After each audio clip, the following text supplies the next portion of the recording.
Hello student, कैसे हो? तो आज हम लोग स्टार्ट करते हैं मॉड्यूल 2 का लेक्चर नंबर 1। ठीक है, तो आज इस लेक्चर में हम लोग पढ़ेंगे एलएसएम। तो एलएसएम का कुछ इंट्रोडक्शन देखेंगे। तो एलएसएम देखो, आरसीसी में टोटल 3 मेथड है। एक है डब्ल्यूएसएम, जिसको बोलते हैं वर्किंग स्ट्रेस मेथड, दूसरा अल्टीमेट स्ट्रेस मेथड और तीसरा है लिमिट स्ट्रेस मेथड। ठीक है, वर्किंग स्ट्रेस मेथड में क्या है, जो इसमें लोड लगता है वो वर्किंग लोड होता है, वर्किंग लोड पे ये काम करता है।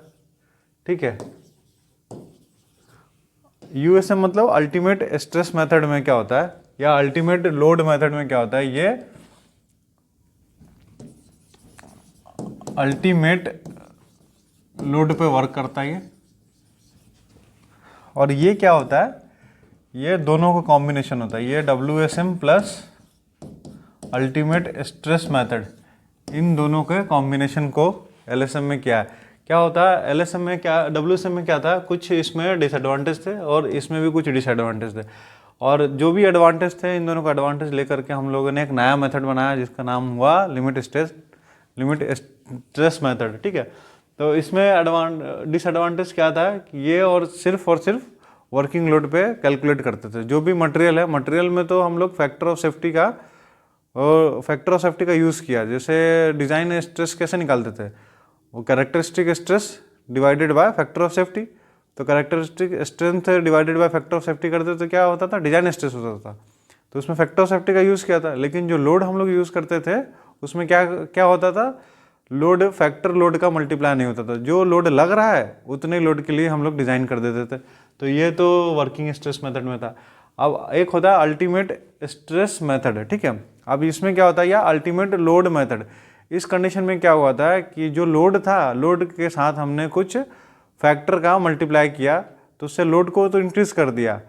लेकिन इसमें दिक्कत ये हुआ कि जो सेक्शन हमारा बन के आ रहा था वो काफ़ी सिलेंडर आ रहा था, और जिसका थिकनेस मतलब विड्थ कम होता था और उसका डेप्थ ज़्यादा होता था, विड्थ कम होता था। इकोनॉमिकल तो होता था, लेकिन दिक्कत कहाँ हो गया, ये डिफ्लेक्शन और क्रैकिंग में फेल हो गया। मतलब इस पर डिफ्लेक्शन बहुत ज़्यादा होता था और क्रैकिंग बहुत ज़्यादा आने लगा, तो ये मेथड को यूज़ नहीं किया। अब एलएसएम में क्या हुआ, इसमें 2 क्राइटेरिया होता है। एक होता है सर्विसिबिलिटी,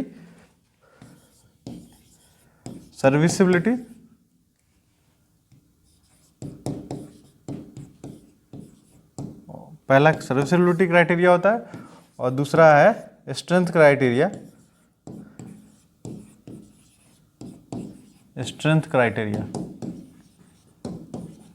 या तो सर्विसिबिलिटी में क्या करेंगे हम लोग, वर्किंग लोड पे यूज़ करेंगे, और स्ट्रेंथ क्राइटेरिया में क्या करेंगे हम लोग, अल्टीमेट लोड को यूज़ करेंगे। अब देखेंगे ये होता है क्या है, कैसे आगे करेंगे, वो क्वेश्चन करेंगे तो समझ में आ जाएगा। तो देखो क्या है, ये मेथड का एम क्या है, इस मेथड का एम ये है एलएसएम का, कि लोड को स्ट्रक्चर पे अप्लाई कर रहा है तो उसका लोड का जो स्ट्रक्चर का लाइफ है उस पूरे लाइफ टाइम तक वो स्ट्रक्चर फेल ना हो, और वो उतने लिमिट, वो सेफ स्ट्रक्चर हमारा सेफ और सर्विसिबल रहे, यही है। अब क्या, limit state define as a acceptable limit of safety and serviceability requirement before failure. अब ये क्या करता है कि जो मान लो आपने स्ट्रक्चर बना लिया, अब उस पर लोड लग रहा है, तो लोड कितना प्लेस करे वो बताएगा। ये मेथड ये बता देगा कि इतना लोड प्लेस करो कि ये स्ट्रक्चर आपका सेफ है, उससे अगर उस लिमिट से अगर आगे जाते हो तो स्ट्रक्चर आपका फेल हो जाएगा। तो 2 है इसमें, 2 क्राइटेरिया को सेटिस्फाई करेगा, एक सेफ्टी और दूसरा सर्विसिबिलिटी। जो सेफ्टी होता है उसी को हम लोग स्ट्रेंथ क्राइटेरिया बोला। सेफ्टी है ना, सेफ्टी को ही क्या बोला हमने, स्ट्रेंथ क्राइटेरिया। ये किस पे वर्क करता है, सेफ्टी, ये अल्टीमेट लोड पे है, अल्टीमेट लोड पे वर्क करता है। और दूसरा है सर्विसिबिलिटी, ये सर्विसिबिलिटी है वर्किंग लोड पे। वर्किंग लोड मतलब जो लोड लग रहा है वही लोड कोई यूज़ कर लिया। ठीक है, तो ये क्या है, limit state is defined as acceptable limit of safety and serviceability requirement before failure. मतलब ये लिमिट बताता है कि इस लिमिट तक फेलियर से पहले ये लोड लग रहा है तो हमारा सेफ है। इससे अगर आप बियॉन्ड जाते हो उस लिमिट से तो स्ट्रक्चर आपका अनसेफ हो जाएगा, ठीक। तो इसमें LSM में दो मेथड होता है, इसको दो पार्ट में डिवाइड किया गया है। एक है लिमिट स्टेट ऑफ कोलैप्स, दूसरा है लिमिट स्टेट ऑफ सर्विसिबिलिटी। अब ये लिमिट स्टेट ऑफ कोलैप्स में इसी को हम लोग क्या बोलते हैं, स्ट्रेंथ क्राइटेरिया, स्ट्रेंथ क्राइटेरिया भी बोलते हैं इसको, ठीक। अब ये 4 तरीके का है। पहला है limit state of collapse in flexor, दूसरा है कंप्रेशन, तीसरा है शियर और चौथा है टॉर्जन, ठीक है। अब ये फ्लेक्सर जो है ये इसका यूज़ होगा हमारा बीम में। बीम फ्लेक्सर मेंबर है। ये फ्लेक्सर आप लोगों ने मॉस या सोम में पढ़ा होगा। किसमें? फ्लेक्सर फॉर्मूला याद आ रहा है, MI = sigma bye Y = E/R। तो ये क्या फ्लेक्सर फॉर्मूला था, ये कहाँ यूज़ होता था? बेंडिंग स्ट्रेसेस में। बेंडिंग स्ट्रेसेस किसमें पढ़ते थे हम लोग? बीम में। तो वही है limit state of collapse in flexor या बेंडिंग। इसको कहाँ यूज़ करेंगे हम लोग? बीम में यूज़ करेंगे। Limit state of collapse in compression. Compression किस में पढ़ते थे हम लोग? कॉलम में। तो इसका यूज़ होगा हमारा कॉलम पढ़ते समय। और ये शेयर और टॉर्जन ये बीम में देख लेंगे, ठीक है। और बाकी अब है लिमिट स्टेट ऑफ सर्विसिबिलिटी। ये कौन सा उस पे लोड पे वर्क करता है? ये वर्किंग लोड पे, ठीक। इसमें limit state of deflection, cracking, vibration और एक और ऐड कर लो, फायर रेजिस्टेंस, ऐसा है। एक सेक्टर और भी अगर होगा तो ये 4 है। इसका मतलब ये है स्ट्रेंथ क्राइटेरिया। स्ट्रेंथ में क्या देखा तुम्हें? टॉर्जन है, बेंडिंग है, शियर है और कंप्रेशन है। तो ये सारा क्या स्ट्रेंथ है। तो ये बिल्डिंग लोड हमारा ऐसा अप्लाई करे जो स्ट्रक्चर हमारा इन सब में सेफ हो। उसको क्या बोला? उसको क्या बोला था हम लोगों ने? देखो कोलैप्स में, मतलब ये पूरा स्ट्रेंथ में हमारा सेफ हो। और दूसरा क्या है? सर्विसिबिलिटी। स्ट्रेंथ में तो पास हो गया, अब सर्विसिबिलिटी का मतलब क्या है कि आप जा रहे हो बिल्डिंग में, देख रहे हो, अब बिल्डिंग में अगर बीम में थोड़ा डिफ्लेक्शन आ रहा तो कितना डिफ्लेक्शन आएगा, एक लिमिटिंग किया। ये इसको इस मेथड में फिक्स किया कि अगर मान लो 50 mm का मान लो फिक्स किया है कि 50 mm अगर सिंपली सपोर्टेड बीम है उसमें डिफ्लेक्शन आ रहा है तो हमारा लिमिट के अंदर है। तो 50 mm के अगर ज़्यादा जाएगा तो फेल हो जाएगा। तो इस तरह से सेफ उसको फिक्स करके रखा है कि कितना लिमिट बना है कि डिफ्लेक्शन कितना होना चाहिए, क्रैकिंग कितना होना चाहिए, वाइब्रेशन कैसा होना चाहिए, फायर रेजिस्टेंस में क्या होना चाहिए, क्लियर स्पान अगर बिल्डिंग में जा रहे हो तो उसका क्लियरेंस कितना होना चाहिए, हाइट वगैरह। तो ये सारा सर्विसिबिलिटी है, ठीक है, कि सर्विस बिल्डिंग दे रहा है कि नहीं दे रहा है। अगर स्ट्रेंथ तो अच्छी खासी है लेकिन सर्विसिबिलिटी में फेल हो गई तो दिक्कत हो सकता है। अब हम लोग नेक्स्ट पढ़ते हैं कैरेक्टरिस्टिक स्ट्रेंथ, ठीक है। अब इसमें कैरेक्टरिस्टिक स्ट्रेंथ किसका देखेंगे? मटेरियल का देखेंगे। जो हमारा इसमें आरसीसी में 2 मटेरियल पढ़ना है, एक है कंक्रीट, दूसरा है स्टील। तो कैरेक्टरिस्टिक क्या होता है? अब कैरेक्टरिस्टिक स्ट्रेंथ ऑफ कंक्रीट का मतलब ये है कि अगर आप उस मटेरियल को, कंक्रीट को टेस्ट कर रहे हो, 100 क्यूब है मान लो, 100 क्यूब को टेस्ट किया तो ऐसा माना जाता है कि 95 से ज़्यादा क्यूब आपके वो सेफ हो गया। मतलब अगर मान लो M30 के लिए डिज़ाइन किया क्यूब को और टेस्ट कर रहे हो तो कैरेक्टरिस्टिक स्ट्रेंथ क्या है? M30 का, M30 लिख रहे हो तो ये 30 क्या है? इसी को हम लोग बोलते हैं कैरेक्टरिस्टिक स्ट्रेंथ। ये कैरेक्टरिस्टिक स्ट्रेंथ कैसा होता है? ये 28 दिन के बाद आप क्यूरिंग वगैरह पूरा प्रॉपर करो, प्रॉपर करने के बाद इसको टेस्ट करो तो 30 मिलेगा, तो उसको बोलेंगे कैरेक्टरिस्टिक स्ट्रेंथ। अब ये कैसे मिलेगा कि आप मान लो 100 क्यूब बनाए, 100 क्यूब का बनाने के बाद उसको टेस्ट कर रहे हो, टेस्ट करने के बाद ये है कि 95% से ज़्यादा जो क्यूब है उसकी वैल्यू कितना आएगा? 30 से ऊपर आएगा। और 5% से कम या 5% से कम की वैल्यू 30 से कम हो सकती है। तो उसको क्या बोलेंगे? Characteristic strength. देखो क्या है characteristic strength is defined as strength of a concrete below which not more than 5% of stress result are expected to fail. मतलब 5% से ज़्यादा नहीं होना चाहिए उसका फेलियर। अब दूसरा क्या स्टील में है? अब स्टील में क्या है? अगर क्या है characteristic strength of steel is equal to minimum yield stress. Yield stress किसके लिए बात कर रहे हैं हम लोग? Fe 250 के लिए। और 0.2% ऑफ स्ट्रेस किसके लिए? ये है Fe 415 या 500। इसका ग्राफ देख लो कैसा है,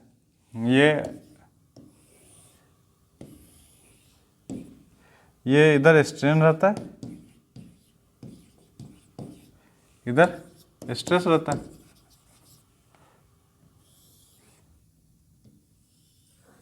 ये किसके लिए है? Fe 250 के लिए। ये कैरेक्टरिस्टिक स्ट्रेंथ है, कैरेक्टरिस्टिक स्ट्रेंथ है, ठीक है। ये यहाँ से चला जाएगा, इसको क्या बोलेंगे? Design strength. आगे देखें हम लोग डिज़ाइन स्ट्रेंथ कैसे बोल दिया इसको। ये होता है डिज़ाइन स्ट्रेंथ। ये क्या होगा? यहाँ पे इसका यील्डिंग हो गया। क्या हो गया? यहाँ पे यील्डिंग मिल जाता है। ये आइडियल कर्व है, एक्चुअल कर्व ऐसा नहीं होता है। तो ये हो जाएगा आपका Fe 250। इसके करस्पॉन्डिंग में जो भी स्ट्रेन आएगा ये 0.002 रहता है, ये 0.001 इन दोनों के बीच में आएगा, ठीक है। तो ये आपका आ गया Fe 250। बोला ना इसमें क्या? Characteristic strength of steel is equal to minimum of yield stress और 0.2% प्रूफ स्ट्रेस। तो यील्ड स्ट्रेस किस में काम करता है? Fe 250 में सिर्फ, और 0.2% प्रूफ स्ट्रेस ये Fe 415 और 500 में। इसका देखें,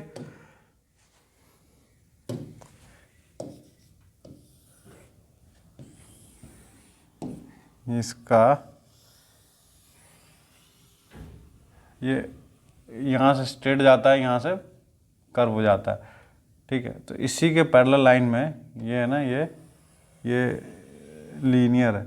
इसी के पैरेलल लाइन में एक लाइन ड्रॉ करते हैं हम लोग, ठीक है। ये इसके पैरेलल में 0.2% ना, तो 0.002 हो जाएगा। ये स्ट्रेन है, ये स्ट्रेस है।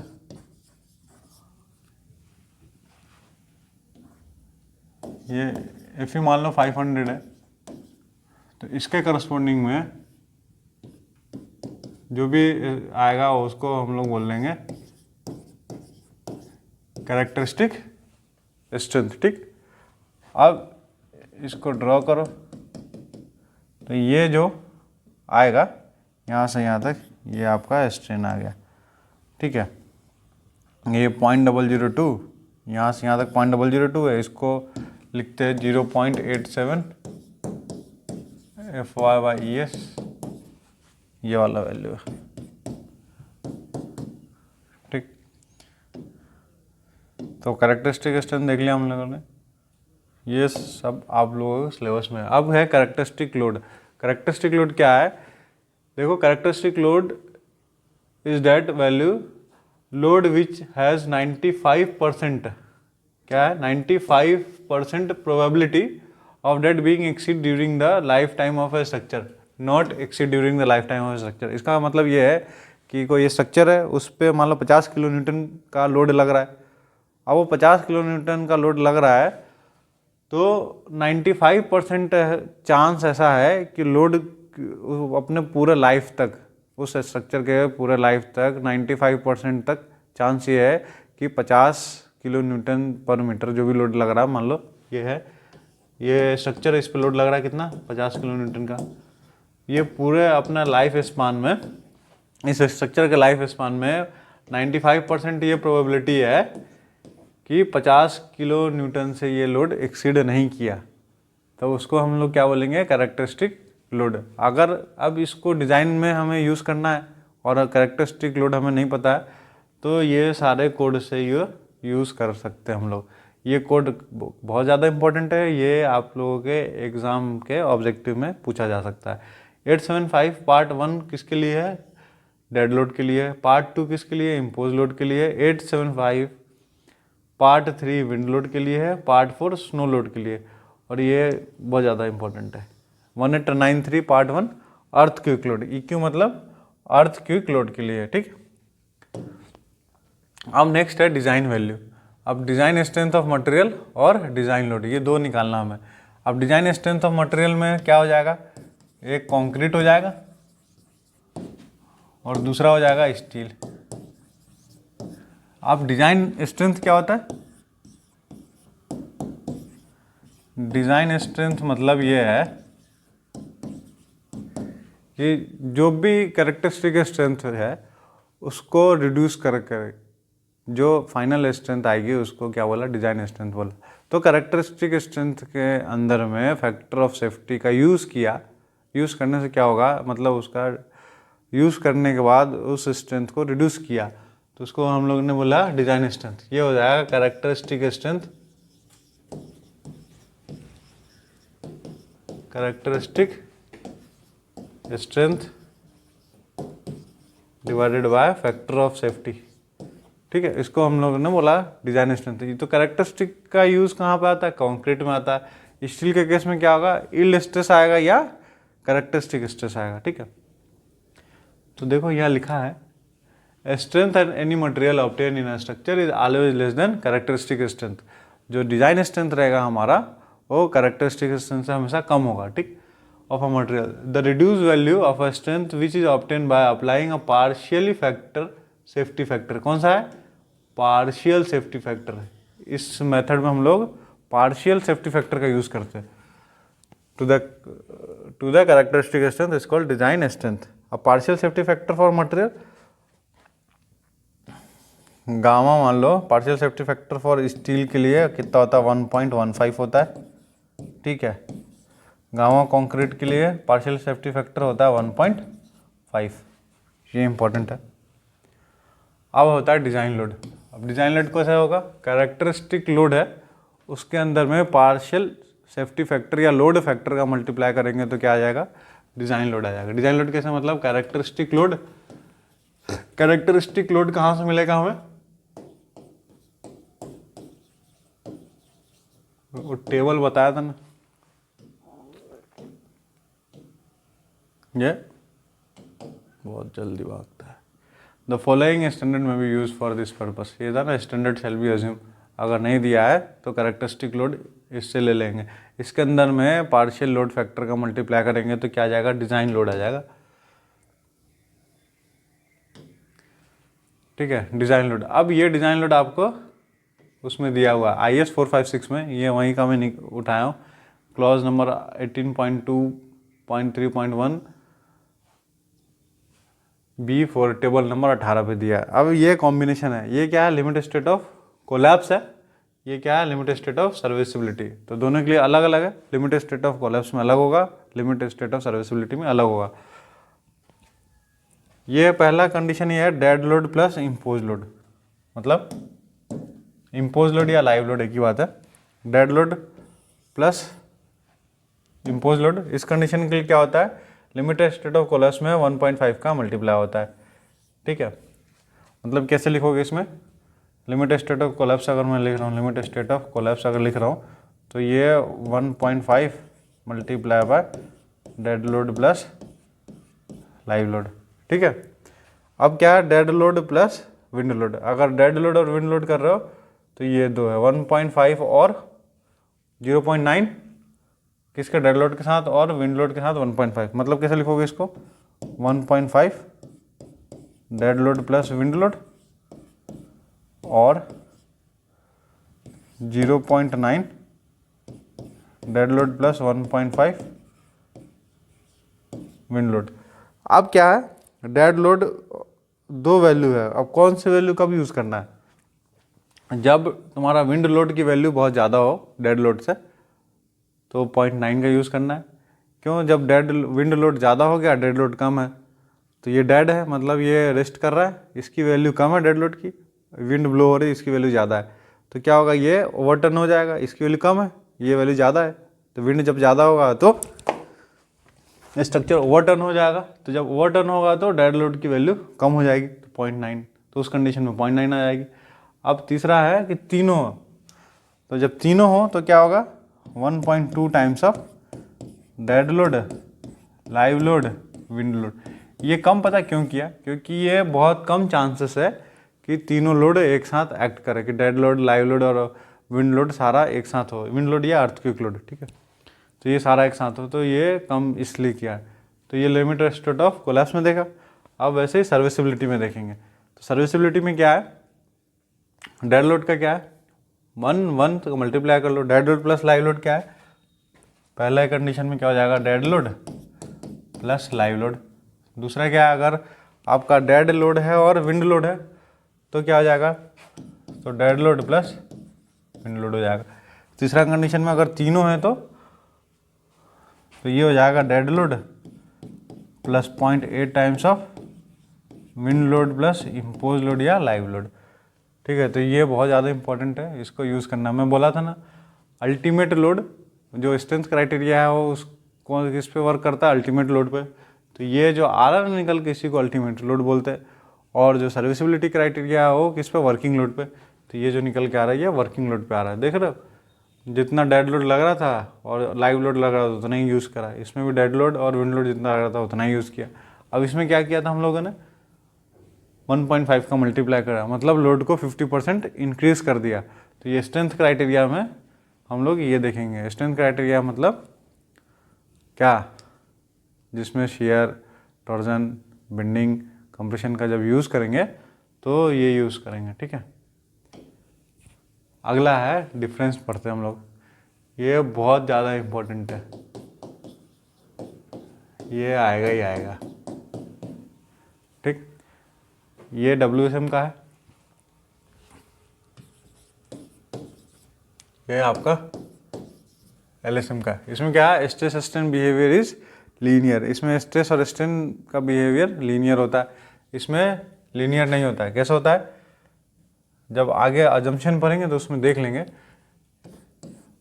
पहले आपका लीनियर रहेगा, फिर ये पैराबोला हो जाएगा। WSM इज बेस्ड ऑन, ये गलत लिखा गया है, ये है इलास्टिक, तभी तो हुक्स लॉ वैलिड था। WSM is based on elastic, plastic की जगह पे क्या है,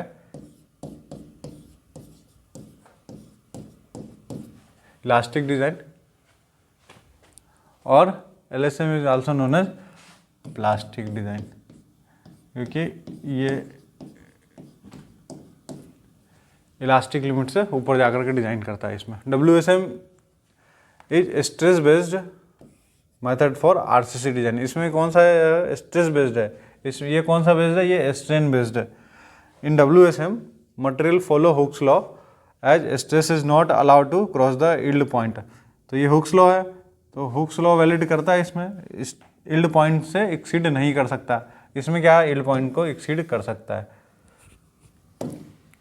नेक्स्ट है, in WSM safety factor is considered. Safety factor use किया था हम लोग, जैसे कंक्रीट में कितना लिया था, 1.5 लिया था। स्टील में कितना लिया था, 8 लिया था। कितना लिया था आप देख कर बताना जरा। तो ये WSM हो जाएगा। इसमें सेफ्टी फैक्टर यूज़ करते हैं, इसमें पार्शियल सेफ्टी फैक्टर यूज़ करते हैं। RCC design WSM tensile stresses consider. In RCC design by WSM, जो RCC का डिज़ाइन करेंगे WSM में तो क्या होगा, टेंसाइल स्ट्रेसेस को कंसिडर करेंगे। कब करते, इसमें 2 कंडीशन होता है, एक में करते एक में नहीं करते। तो करते किस में, क्रैक्ड सेक्शन में नहीं करते हैं, अनक्रैक्ड में करते हैं।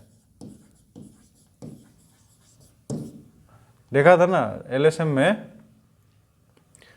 WSM में 2 होता था, एक होता था क्रैक्ड, दूसरा होता था अनक्रैक्ड। तो क्रैक्ड में क्या होता था, जो न्यूट्रल एक्सिस के नीचे वाले पार्ट को इग्नोर कर देते थे, मतलब टेंशन को इग्नोर कर देते थे और कंप्रेशन को सिर्फ यूज़ में लाते थे। और अनक्रैक्ड में क्या करते थे, ये पूरे एरिया को लेते थे। तो वही बोल रहा है, in RCC design by WSM tensile stresses considered, in RCC design by LSM stresses are not considered. Tensile stress इसमें कंसिडर नहीं किया जाता है। ठीक है, अगला क्या है, एग्जैक्ट मार्जिन ऑफ सेफ्टी। इसमें पता नहीं रहता हमें, यहाँ हमें एग्जैक्ट मार्जिन ऑफ सेफ्टी पता रहता है।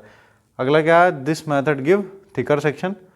तो इसमें क्या होगा, सेक्शन हमें थिकर मिलता है, तो ये मेथड लेस इकोनॉमिकल है।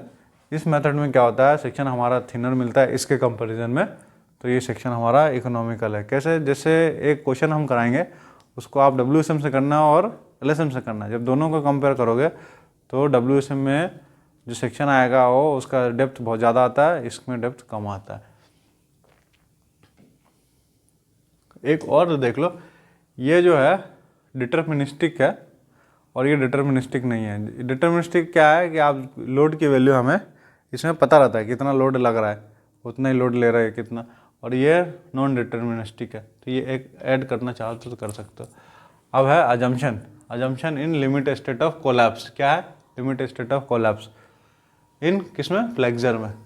फ्लेक्सर मतलब जिसमें हम बीम पढ़ेंगे, जो बीम का यूज़ होगा उसके लिए ये दिया हुआ है IS 456 में क्लॉज 38 में। आप वहाँ से भी जा करके डायरेक्ट देख सकते हो। तो पहला है plane section normal to the axis remain plane after bending. It means that strain at any point in the cross section is proportional to the distance from the neutral axis. इसका क्या मतलब है? ये प्लेन सेक्शन आफ्टर ये है, ये neutral axis है,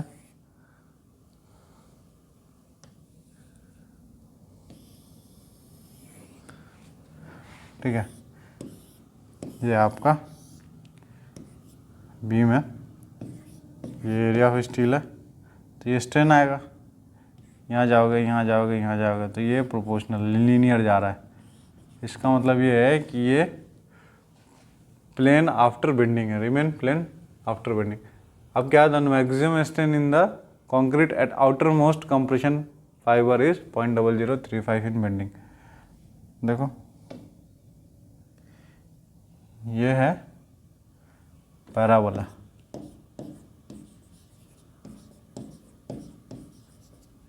ये स्ट्रेट लाइन,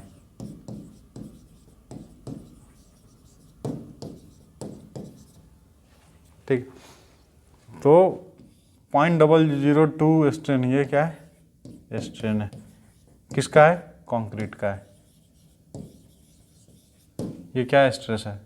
0.002 तक पैराबोला जाता है, उसके बाद इसका आउटर मोस्ट तक 0.0035 हो जाता है।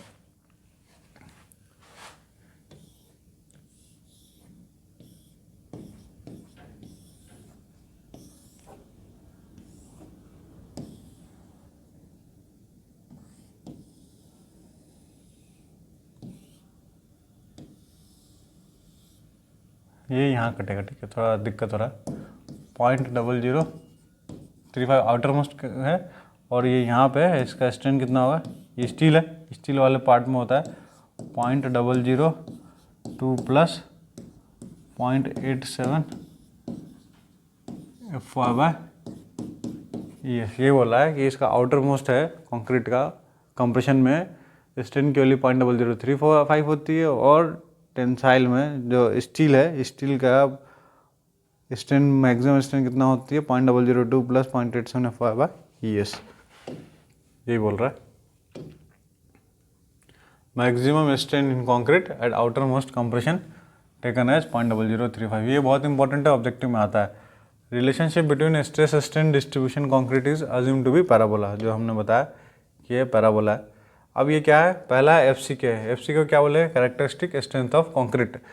जो क्यूब बनाते हो, क्यूब बनाने के बाद जो स्ट्रेंथ आ रही है टेस्ट करने के बाद, उसको बोला FCK। अब 0.67 FCK कब लेते हैं? जब क्यूब छोटे क्वांटिटी में बनता है, उसका साइज छोटा है। जब स्ट्रक्चर हम लोग जब बनाएंगे तो स्ट्रक्चर का साइज़ क्यूब के कंपेरिजन में बहुत बड़ा होता है, तो इसमें फैक्टर ऑफ सेफ्टी का इसमें फिर से यूज़ कर लिया तो कितना होता है? 0.67 FCK। ये कैसा होता है? FCK डिवाइडेड बाय 1.5, तो ये आएगा 2/3 वैल्यू हो जाएगी इसकी। अब इसमें क्या होगा? पार्शियल फैक्टर सेफ्टी का अप्लाई करोगे 0.67 Fy में, तो ये हो जाएगा आपका डिज़ाइन स्ट्रेस ऑफ कंक्रीट, ठीक है।